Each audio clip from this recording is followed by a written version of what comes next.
Hello, everybody, and welcome to the Creating an Effective Performance Development System webinar. And I'm your host, Al Lopez, the CEO and co-founder of the Best Christian Workplaces Institute. And we're here today because we are aware of a problem, and that's the point of our webinar today, and that is that annual performance evaluations aren't just despised, they're hated by employees and supervisors alike. And today, nearly half of all organizations have abandoned their annual performance evaluation approach. So why are they so hated? Why are they so despised? Well, it's because they're time consuming. They create an atmosphere of anxiety and stress that communication is one way. They're subjective. Managers and employees aren't trained. And they focus on the past, really not on the present and what work is being done and has been done recently. So it leaves employees demoralized and certainly not motivated. And in a recent Gallup research study, only 14% of those who have these kinds of reviews actually feel like they improve their employees and organizations' performance. So what's the point? If only 14% feel like they're helping, what's the point? Well, today, we're going to talk about what does work and how to get there. And to do that, joining us in this conversation are two people who have hands-on experience in this topic. Robert Bortons, the CEO of Classical Conversation, and Giselle Jenkins, the consulting director at BCWI. Hey, everyone. Welcome. Glad to be here today with you. Hi, everyone. Nice to meet you virtually. Great. Well, welcome, Robert. Welcome, Giselle. And today we're look forward to an interactive time. So get ready, everybody. We want you to be involved. We want to have an interactive time with each of you as we discuss what does work to motivate and engage great performance in organizations. And we really do welcome you, and we recognize many of you, and we have people from all over the world. You'll see on the chat bar on the right-hand side of the screen, and if you look there, and as we begin, let us know your first name and where you're from.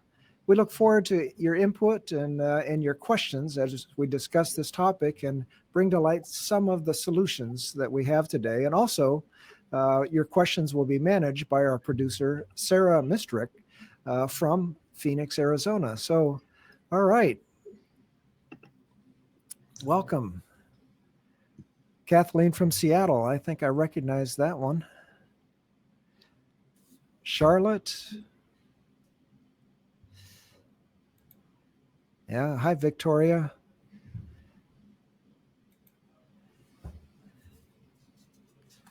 California, New York, Montreal. Love our Canadian neighbors. Light of Life from Pittsburgh. Absolutely. What a great combination. We've got one of our ministry partners from Scotland here today. I recognize them. Great. So this has been great. Well, thanks for participating. Hi, Karen from Chicago. Well, as you know, many of you are experienced in performance management. So let's start off by getting a sense of where you are coming from. So here's a poll. So we're going to just start right out with this poll. And you can see it on the right-hand side. So choose one of these four answers. Number one, our performance management is effective at supporting performance goals and developing people to grow and learn. Number two, we have a program now, but it's not very effective. Number three, in the past few years, we've basically abandoned our program and haven't replaced it. Or number four, we've never really had an approach that we could call a program. It's been pretty casual up to this point. So please, let's see what your responses are. And boy, looking at number four as taking the lead, we've never had an approach that we could call a program. Well, that reminds me a little bit, Al, of, when I started at Classical Conversations, and For those who don't know, we are a home-centered education company that teaches the timeless tools of learnings to parents and families in a home-based environment and a community environment. And so when I was first at Classical Conversations coming on in 2012, we didn't have a formal review process at that time. And so I did what I knew from my previous jobs, and I knew that it wasn't great, but I knew we needed to do something. And so we started out with those annual reviews that all of us really do not like. And in fact, just this past year, one of those employees I gave a review to that first year in 2013 came to apologize to me for harboring ill feelings towards me for that 7 years because of that review. And I think that just really shows what annual reviews mean to so many of us. We don't like it as employees. We don't like it as managers. And so I'm excited that we're not doing that anymore. Wow. That's great, Robert. Great story. Thanks. Yes. 6 years later, there was still a grudge for that first one. And yeah, but I think we all have stories like that, don't we? Where years later we find out. Well, looking at the poll, let's look at this. The number one answer is we've never really had an approach that we can call a program. And I think that's interesting. And we're glad you're here today. The second one, 35% of you feel like, yeah, we have a program, but it isn't effective. So there's what, 75% are in those two categories. And coming in third is we have an effective performance program that supports our goals. And then fourth, well, in the last few years, we've abandoned our program. So when we look at 2, 3, and 4 combined, where it's not effective, we've abandoned it, or we've never really had one, that's 86% of everybody that's with us today. So that's really helpful. You know, Giselle, Robert shared about Classical Conversations moving from their former system and reasons that drove them there. Why don't you share a bit of your experience with annual reviews? What's the problem that we're really trying to solve here? Yeah, well, first I just have to comment that you introduced talking about that Gallup poll, that 14%, and 14% said their program was effective. So 14% of the attendees of this webinar support the Gallup research. Exactly the same number. Yeah, that's crazy. That's crazy. Well, sure. So before I was the consulting director for BCWI, because now I work with hundreds of organizations on designing systems and for them, I certainly saw on the front line some of the same experiences that Robert had, and I'd sum them up really in 3 areas. One was that the reviews that we received and that I received, they were always retrospective. And so retrospective being a fancy word of saying they're about the past. And so when the past is the past, and you get feedback about the past, and often the goal that I would be working on was one I was never going to repeat again. And so the feedback wasn't very helpful for something I wasn't going to repeat. And then the second probably had to do with the frequency. And as we know, those of you that have an HR background, there's something called a recency error. And it was super challenging to think over this 12-month period, what did I work on? So you just remember the things that were in the immediate past, and you really hoped that you were having a good month, right? Because that's what was going to be talked about in the review. And finally, supervisors really did hate it, these traditional programs. And I can remember several strange episodes of performance feedback for me. So I can remember sending my performance review that I filled out my part of to my manager, and then literally just having them forward it back to me. And that was it. Okay. And then another times, kind of similar, I had an appointment with my supervisor for my review, and I went to work that morning, and the review is slipped underneath my door. And there was a yellow sticky on the review that just said, "You did a good job. You can sign it now." And since I got 5 out of 5, I was like, okay, I'll sign it. But I was really looking for feedback. On the right-hand side of the screen, please feel free to share maybe one of your stories. And let's move to the chat. Yeah. Hey, we'd love to hear one of your stories as we're talking, similar to Giselle, something similar to Robert. In fact, Robert, did you ever experience any awkward performance review situations as our guests share theirs? Well, I'm sure we all have our fair share. One of the awkwards for me was when I was a plant engineer before I joined Classical Conversations. Was I managed an electrician and a mechanic who both had been working in the same plant probably for longer than I had been alive. And so we were underfunded. Our reviews really based on what raises we were going to get the next year, and that was real limited pool. And like you said, it was, once a year. And so anything that got messed up 11 or 12 months ago, we had already fixed.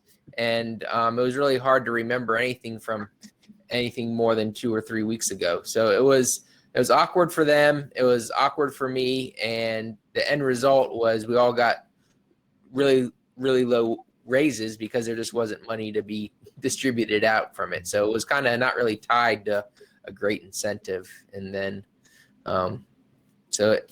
I don't know that until whenever I did an annual review that it wasn't an awkward situation. Yeah, right. Yeah, so many times. I remember reviewing a client in my previous life in San Antonio. It was a large bank, and reviewing performance reviews. And I saw one when it said, did this person meet expectations? And the manager said, "Oh, she makes a great taco salad." And it's like, well, what's that have to do with the job? She wasn't in the food service business, I can tell you. But so, poor training, not really targeted at the role. Well, so we've heard from Giselle, we've heard from Robert, some of the core problems that they've entered. What we've heard is that they're often infrequent. The performance reviews are often infrequent. They're inconsistent. They're retrospective. The issue is that if we're looking for a year ago and what's happened, they're typically just reflecting things that are current, and because we're not really remembering what happened so long ago. Well, the supervisor is often not engaged or prepared, mentioned much like Giselle's stories, and there are poor metrics to measure against. I mean, what actually is expected? So expectations aren't clear. It's not really defined up front, and there aren't really measures to include in the review. So, and unfortunately, and although, ideally the raise is based on the review, but if it's not a good review, then it's really not effective. So on the other hand, performance reviews do normally start with goals. So that's good. And we also are looking for standards, and that works too. And we're often, involved with stretch assignments to meet the goals that do help us grow. So let's talk about that as we, and let's think about it. So now if you'll go back to our next poll, and let's bring forward the next poll. Okay. Got it. Here we go. So our next performance system is going to solve this problem in our organization. Okay, so we've got 96% or 86% of you that are going to hopefully work to improve your system. But here's number one. We're going to have a great design so people will use it. We're going to make performance goals clear. Number two. Number three, people now get frequent feedback. Or, hey, I choose all three. Our new program is going to do all three. Or number five, I'll put my dream answer in the chat box. So let's look at this. Yeah. Okay. Yeah. I'm interested in a dream answers. I always want to learn something new. We got somebody with a dream answer in the chat box. We can't wait to turn over for that. Yeah. Yeah. I think number 4 is a dream answer to me. That's true. That's true. Move great. from nightmare to dream. Yeah.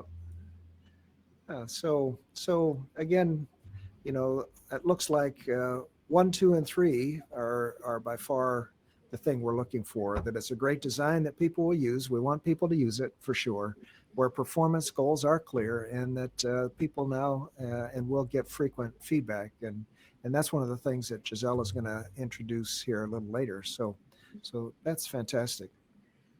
Yeah, it's interesting that the second most popular answer was makes performance goals clear. So it could be that some people have systems that do the other things already, that they feel like it's a good design and they're getting frequent feedback, but maybe the goal setting part is not clear.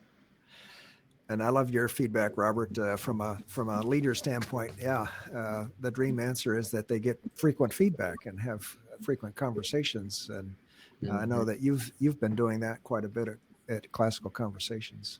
Yeah. Well, let's move on now to hear from our guests and what does work and what can provide these great results for your organization. Robert, let's hear from you first. Tell us about the system that you are using at Classical Conversations, and what are some of the key features, and how does it help your employees actually perform well, maybe even better, as they grow and as Classical Conversations succeeds in your work? Yeah, that's great, Al. I'm happy to share. So the system that we've been using really helps with us. We've set up quarterly reviews with monthly check-ins. We have well-defined and agreed upon metrics.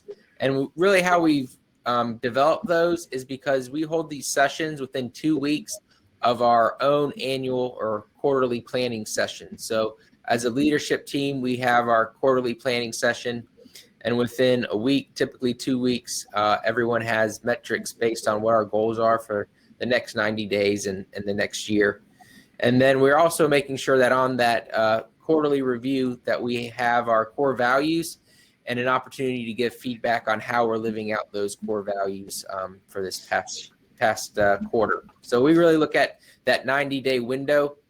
And I think it helps our employees succeed because, one, when we set these goals for the next 90 days, they're based on what the company's trying to achieve. And so they know what the company goals are, and they can align themselves and their decision-making in the future based on those goals.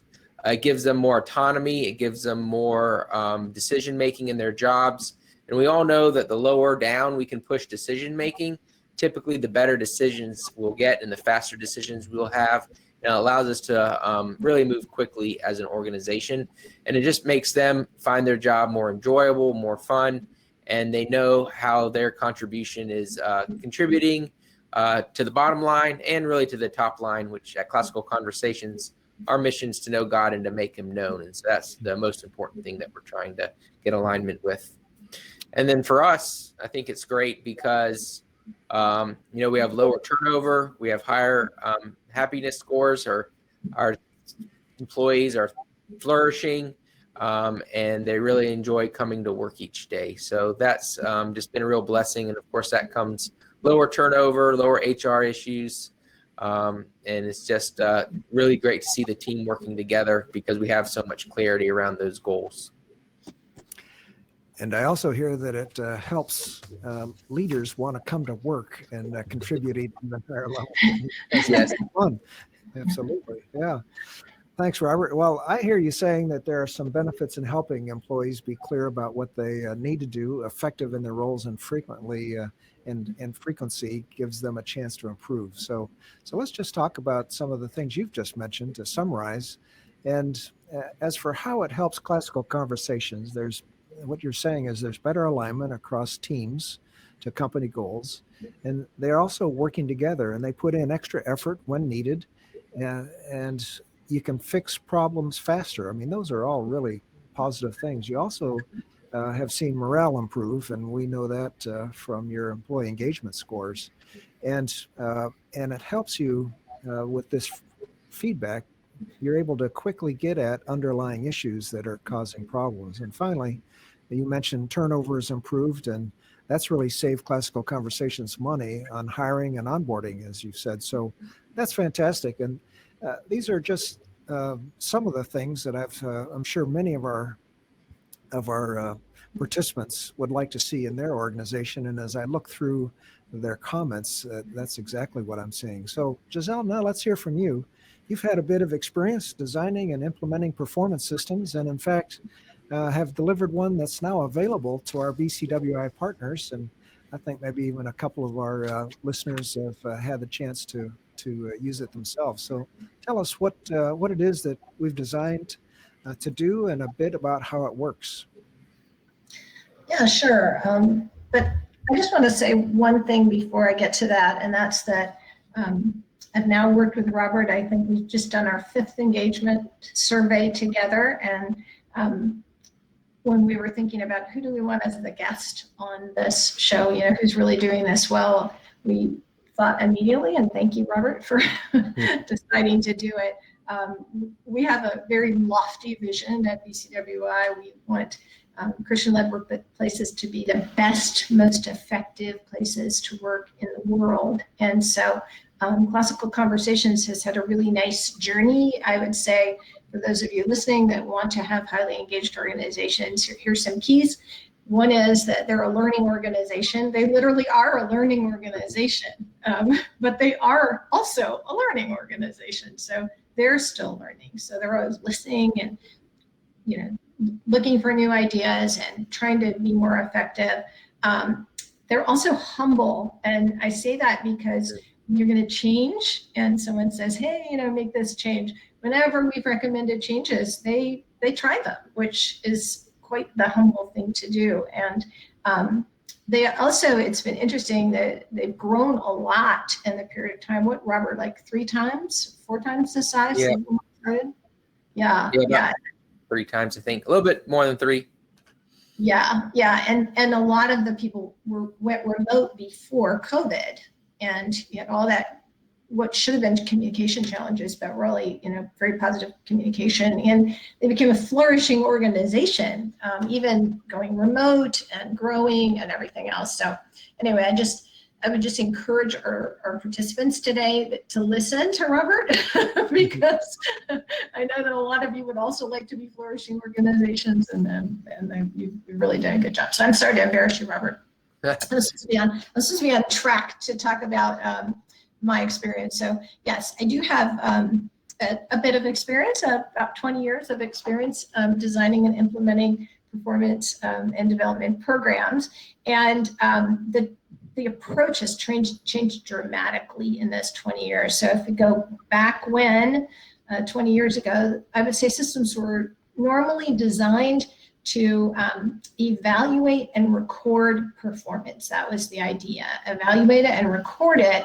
And some even saw it as a way to, document problems and maybe even fire someone. Ouch. And so that was kind of the approach to performance management. And about 7 years ago, things really started changing, and now they're actually quite different. And so my personal change that I made really coincided with when I left my role as VP of People Development at Prison Fellowship and came over to BCWI. And in that very same time frame, I read a book called the One-Page Talent Management. And so it's kind of a strange title, One-Page Talent Management. The authors are Efron and Ort. And if you read through it, you'll see that they make a statistical case on the efficacy of performance management. Now, we love that. We're all into statistics at BCWI. So, but you read it and you realize, very similar to that Gallup statistic, that they gave even a lower statistic on efficacy of performance management. So I read through it. I was definitely sold to do something differently. And at that point, I started getting the opportunity to design performance systems. And so I decided to follow their advice. And as a result, I looked to design ones that clarified goals and responsibilities, that they had engaging development plans built right into the programs, and they increased two-way communications through the frequency at the meetings between supervisors and employees. And their recommendation was that you have meetings at least quarterly, 30 minutes apiece. So that's the approach that I started. And then I would say the keys to making it work really include goal setting. So very similar, Robert, to everything that you were saying. We use different systems, but that's a key. And then also the goals need to be stretch goals where you're going to have to grow to attain them. And so you need to have a development program in place too, because if I'm going to stretch, I'm going to need to learn, and you want to support my learning. And then also it needs to be clear, like what are the actions that you're going to take, not just for your performance goals, but also for your development goals.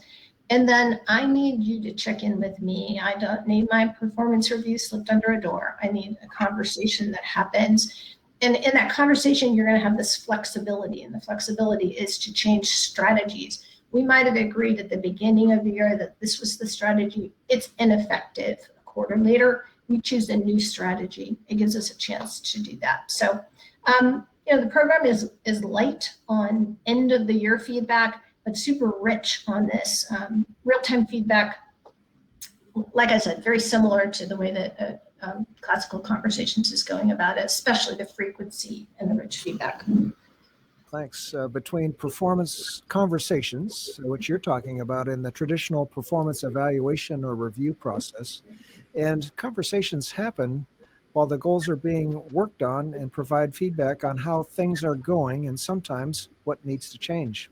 Performance reviews talk about things that have already happened in contrast. So I know in my experience, performance reviews can get confusing because the person may have done some great work, but things have changed so much over the year that almost nothing in the plan from 12 years ago applies at the review time. In fact, I remember just looking at one of our participants' comments that his supervisor told him that his goals had changed and he didn't need to do one, but at the end of the year, he got blamed for it not being done.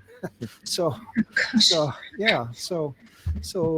and that could be, that's an issue. So our attendees may have a valid question though. Shouldn't people get evaluated, and shouldn't performance be measured? I mean, are we saying that shouldn't happen? Giselle, what's your answer to that? Well, I am fully supportive of giving people actual feedback and helping them grow and learn through that. I think the point that we were making is that when you only give it to them at the end of the year, it might have the recency error. But if you do meet quarterly and you give people feedback in the program that we've designed, you write the feedback down and you look at the goals that were set for that quarter and if they attain them. So they do get that, they just get it in chunks 4 times a year. That's why the end of the year one is brief, because it's just all laid out there what happened. Yeah, the important part is to have that conversation, right? Mm-hmm. So let's again put some questions in the chat bar that you might have. You've heard from each of our presenters about 2 different ways about doing performance and development well, and you may have questions. So go ahead and put your questions in the chat bar, and we'll just see how Robert and Giselle answer those questions, and we're going to try to answer as many as possible. So we'll have a time to do this right after our panelists finish sharing their hints on best practices. All right, see. I had a question earlier, Micah. Yeah. Well, let's talk about how to get started. Robert, you've told us about a program at Classical Conversations, which pretty much sounds like an advanced way of goal setting, and it's highly driven by technology. So give our attendees a couple of pointers on how they can get started and what you're doing. Oh, good. Well, let me answer Vanessa's question right there Yeah, about great. self-assessment and reflection on their performance. So what we do is we just take quarterly reviews with kind of a monthly check-in, which is really just how are we doing towards those goals. But at the end of the month, we have 5 questions, 4 of which the employee fills out, like what did you do best this quarter? What did you wish you did better? Or what did you learn? What was one way you lived out our core values? And so that's some of the ways we have that feedback. And we don't do an annual review. What we do is just those quarterly. And then at the end of the year, since they get a score each quarter, we just add those up. And so that's kind of what we do for that when we're looking at our annual numbers. And that really helps make sure that we don't have that recency bias. But as we can see on the screen, we've become a really big fan of Traction, which we just started last, a year ago, October. So we've been in it for a little bit over a year and a half now. And there's also a book called What the Heck is EOS? And it really breaks down those meetings on what you need to be doing weekly and quarterly, how to plan. And we started by really getting everyone to read those materials together and bringing in an implementer to help us do that. But what I love about the BCWI system that's rolling out is just that it helps with those quarterly conversations and making them stronger. But EOS has just been a lifesaver to us, especially during the pandemic, and a big part of why we've been able to improve our scores so much, especially during a time when we went remote and had a lot of different things, outside pressures affecting our organization, just like everyone else is experiencing. So that's been wonderful for us. Yeah. Giselle, how about, there's a couple of questions here. You want to take a stab at one or two of them and before we go forward? Sure, I have to increase my tech skills and look that up. Let's see. One of the questions is what about weekly reviews and how does that tie into, monthly and quarterly conversations? Any thoughts on that? Well, what we do is we have each of our teams has a weekly meeting, and it's called an L10 meeting. Mm-hmm. And we have the key metrics, like our key number for the quarter, and each person reports on how they're doing towards that number. And if we're off, we drop it down as an issue and then determine if there's something that we need to fix. And then we can fix it in the next week to 10 days. Yeah, so you've got a real agenda on what those weekly meetings are. And we found in the pandemic, Robert, as well, many of our ministry partners are having weekly meetings with their employees because of that connection with the manager or the supervisor and the organization and how important that is. And oftentimes there's a structured approach to those weekly meetings of, what have you been able to do this last week? What are the barriers? How can I help you? Those kinds of questions are also helpful just to facilitate the continuity and the consistency of the quarterly goals and conversations. So they're often aligned. Yeah. Yeah, I'd love to answer Monica's question. Monica asked a question about, because Classical Conversations is a for-profit organization that is actually selling something. She asked a question, how would that translate into the nonprofit world? And I don't want to burst a bubble for later on, but we're a nonprofit at BCWI and we use EOS. Mm-hmm. So that was another reason that we asked Robert to be on the call, because we knew that they did it and they're definitely more advanced at it than we are, and they use more technology, but we use it. So Monica, I think the structure of EOS is whatever your goals are, whatever your mission is, that's what you're putting in to quantify. So sometimes in a nonprofit environment, you'll have the social ROI of your work. You're going to want to put in things that show that you're making an mission impact. You're stewarding the resources of your organization, stewarding your people's time and your volunteers' time. And so those are the kind of metrics you put in, and that's how you would monitor it through EOS. It is actually very transferable to a nonprofit environment. So yeah, I know there's a number of nonprofits that use it that I'm aware of. And, they look at things like, babies saved or mothers cared for. Well, how are we going to do that? Like as, your accounting department or your customer service team or the person that sits, at the welcome desk in the office, how do they impact that number? How do they help improve it? How do you use your donors' dollars well? Because whether you're a for-profit or a nonprofit organization, if you have more expenses than you have revenue, whether it's being paid by a customer or a donor, you're going to be out of business. So I think it just helps us set goals at a high level, and then helps the organization tie in what they're doing on a daily basis to reaching those goals. So I don't know a nonprofit that doesn't have a goal that they're trying to do on an annual basis. Yeah.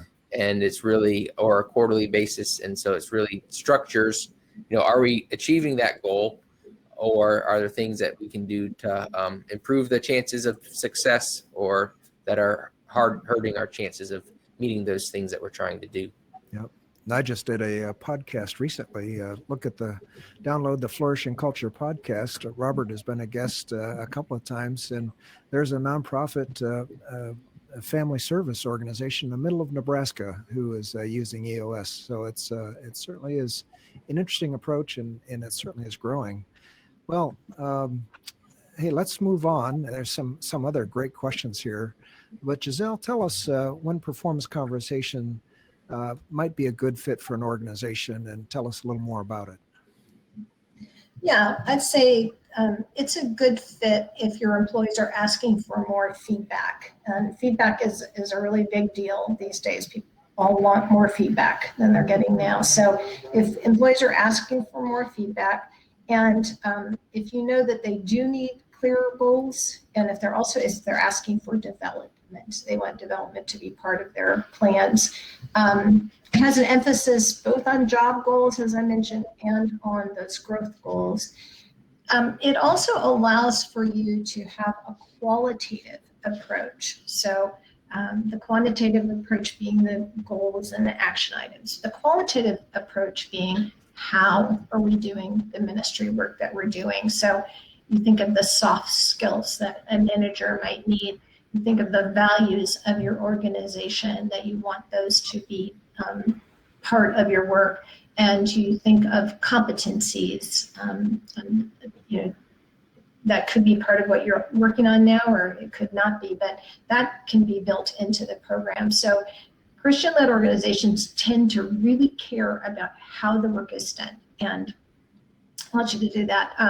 The program that we use is soft copy, so if you're not ready for a section, if you're not ready to have your values in there or competencies in there, you can just remove it because we deliver it in Word. So I'd say it's really good for people that maybe don't want the higher tech option of EOS, because we use EOS partly for our overall, what they call rocks for our organization, and then we use the lower tech version of performance conversations for our employees to get their regular feedbacks. Also, if you do use the whole suite in performance conversations, then millennials are really going to like it because it has growth plans in it. So that's a plus. Yeah, and also say, Giselle, one of the comments came up, this is in writing or is it on a website?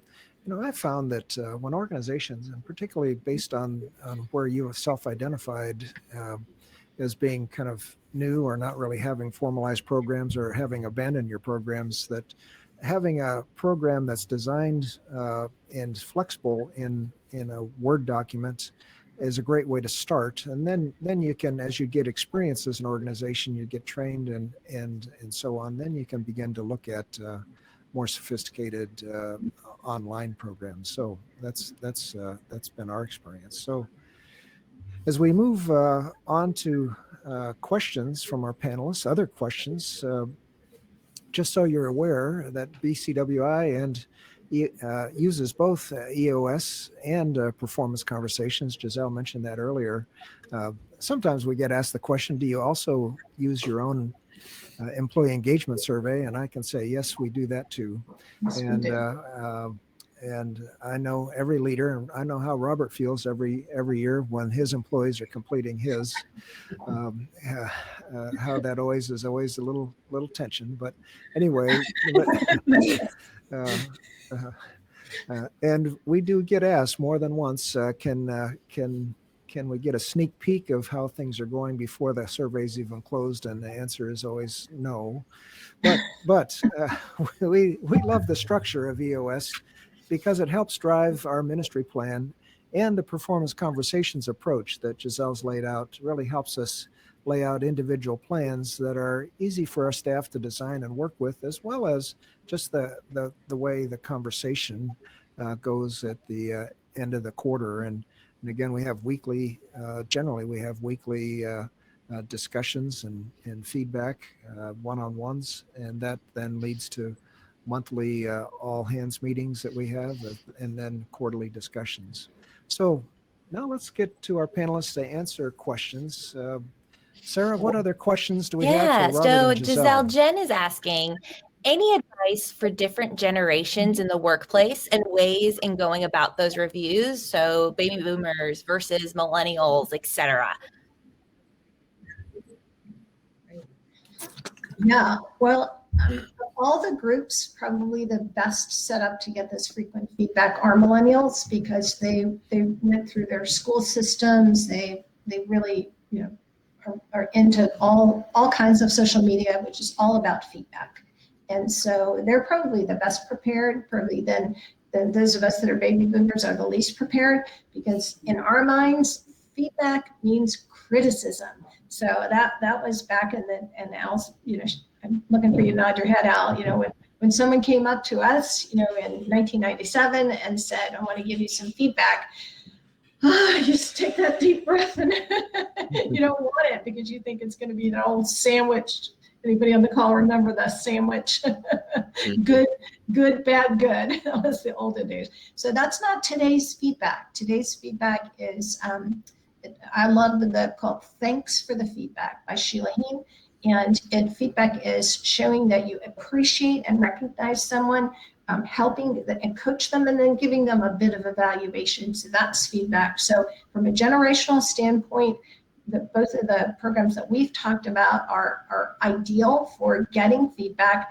And I would say the biggest challenge is to train supervisors so they know how to give the feedback and they feel comfortable doing it. So that's, whatever generation your supervisor's in, they need to understand how to give feedback.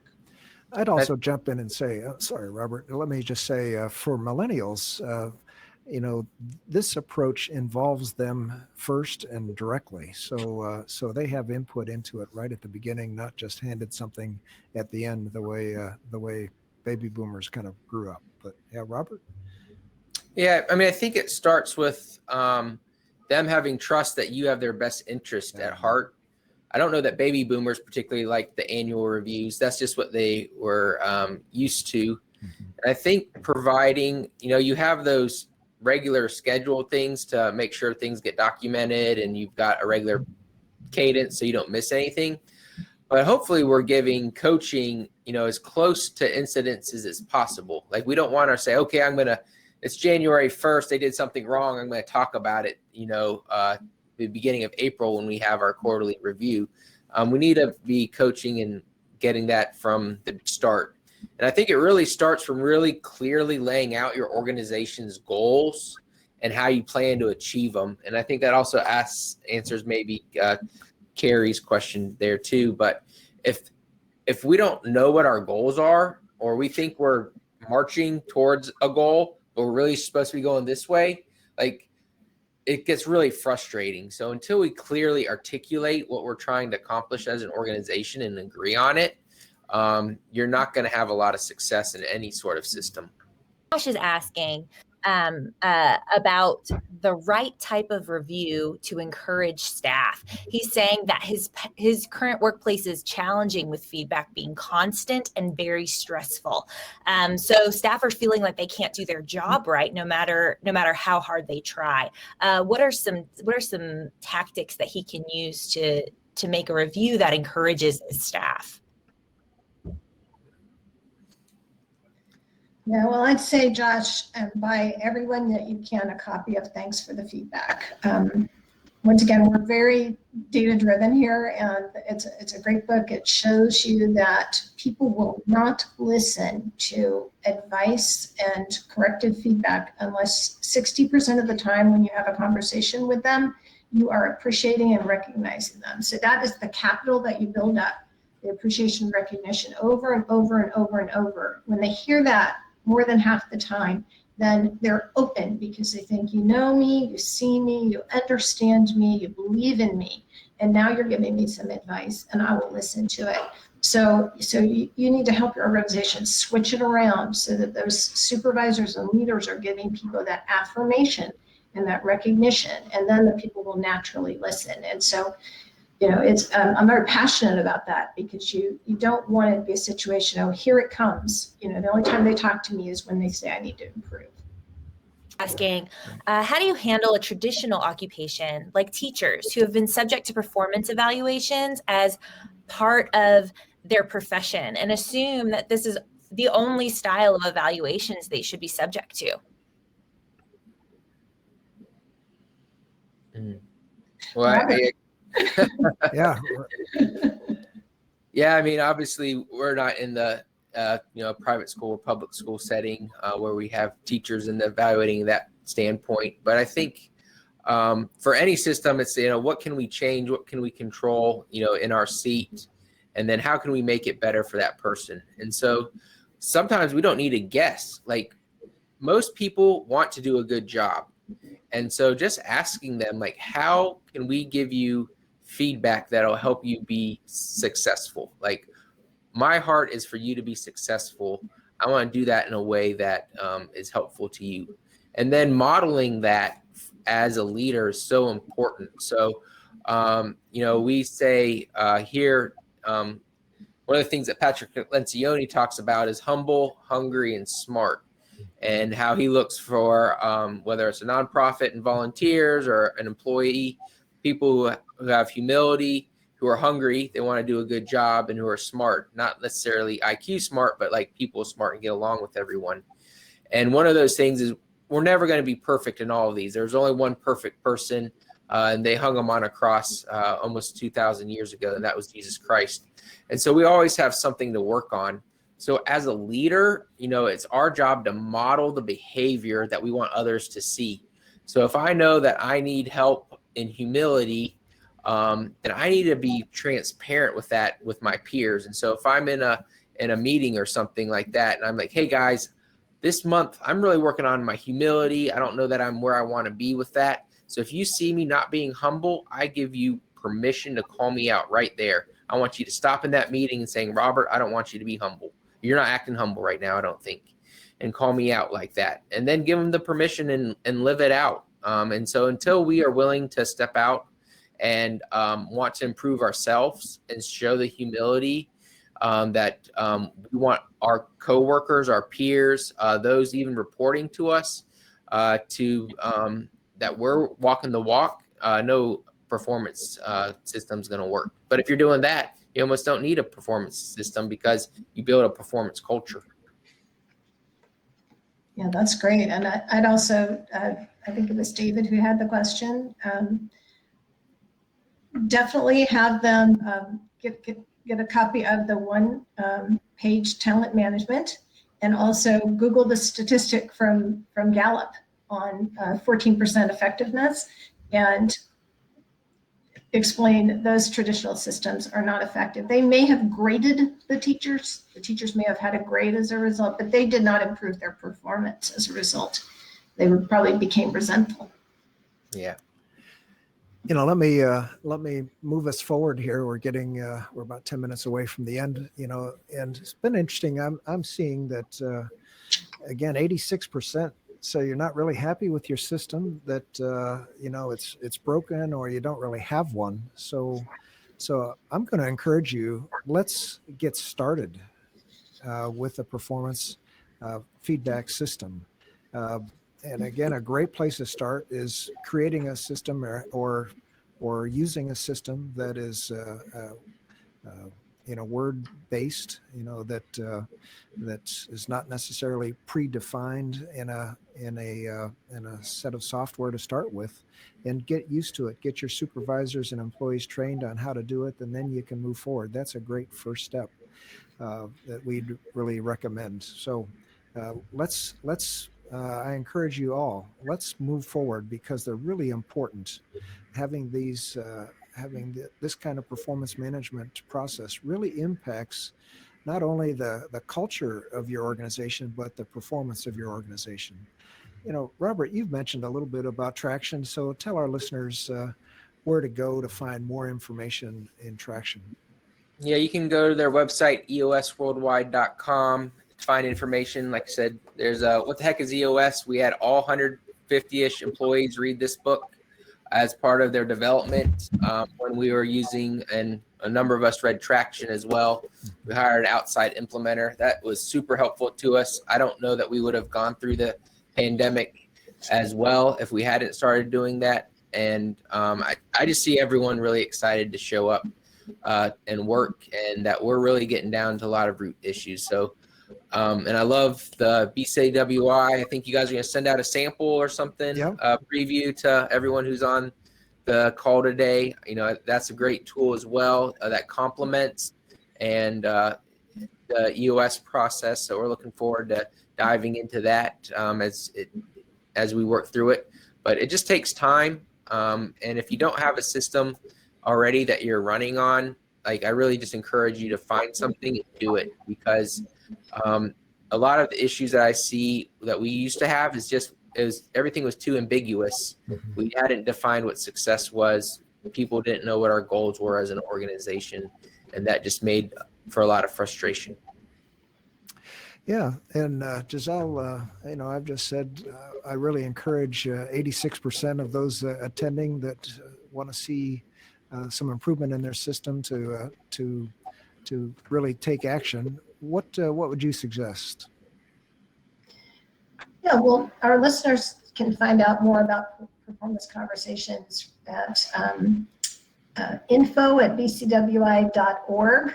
And I just would affirm what Robert is saying, that you do need to get started. And the idea is people need goals. And for those of you on the call today who know me, I'm a neuroscience fan. I'm a big neuroscience nerd. I think God created our brains in amazing ways, and we can really find out a lot about how he did that through neuroscience. And we love goals. People love goals. They love knowing what's expected of them. They love attaining the goals. So get yourself to a goal-based system of some kind. Performance Conversations allows you to do that, to set goals. It allows you to have the quarterly conversations and document them. It allows you to add the qualitative feedback in competencies or values. It's a low-tech system. It's in Word, so you can customize it. So if that's where you are now, no matter what system you go about choosing, I really emphasize that you have to train your supervisors. Your supervisors are going to make or break the efficacy of your system. They're the ones that are going to have those meetings. They're going to have the conversations. They're going to give the feedback. So be sure that they are doing that. We're gonna send you a little thank you for attending the workshop. We're going to give you one of the pieces of the Performance Conversations tool. It's one called Giving and Receiving Feedback, because we find that's the most challenging aspect. So we'll give you that little part of the tool as a thank you. Yeah, thanks, Giselle. Everybody knows that we've got 8 drivers. Based on research, we've identified 8 drivers that help employees become more engaged in Christian-led organizations. And good performance management system impacts almost every one of those 8 drivers. So it is a great place to start to improve the health of your culture. I'd also like to summarize by emphasizing how important a good performance conversation is to your culture and the success of your organization. So whether you're a church, a mission agency, a rescue mission, or a Christian-owned business, this program is important and it works. So don't hesitate to check it out. Well, Today we've heard that performance and development doesn't have to be a program that's painful for managers and employees or causes them to really regret their job. In fact, it can be designed to produce great communication and effectiveness through frequent conversations around goals and growth, the job itself. And I hope you've been blessed by the insight and experience from our panelists. And we truly appreciate your participation today. Excuse me. So thanks, Robert. Thanks, Giselle, for all that you've offered. And we've sponsored this webinar because we truly believe in our vision that Christian-led workplaces set the standard as the best, most effective places to work in the world. So feel free to follow up with any questions. And we certainly invite you to our webinar next month. It's the third Wednesday of May, and we'll let you know when it is. And it's going to be all about one of the things that Robert mentioned earlier: how to build trust in your organization. We found that that is a core to the relationship between leaders and their employees. So let's tune in next month for how to build trust in your organization. And again, I've mentioned our vision and our mission. We hope that you've felt this today. Our mission is to equip and inspire Christian leaders to build a flourishing workplace, a good sound performance management, a performance conversation program is a good way to do that. And we'd like to invite you that we want to have 1,000 flourishing Christian organizations in the year 2030. We've got less than 100 a year now. Let's move to 1,000 in 2030. And we believe that because when Christian organizations flourish, people will be attracted to serve those organizations, and they'll be attracted to Christ, and that's going to change the health of our culture broadly for good. So at BCWI, we work with hundreds, even now over 1,000 Christian-led organizations all over the world.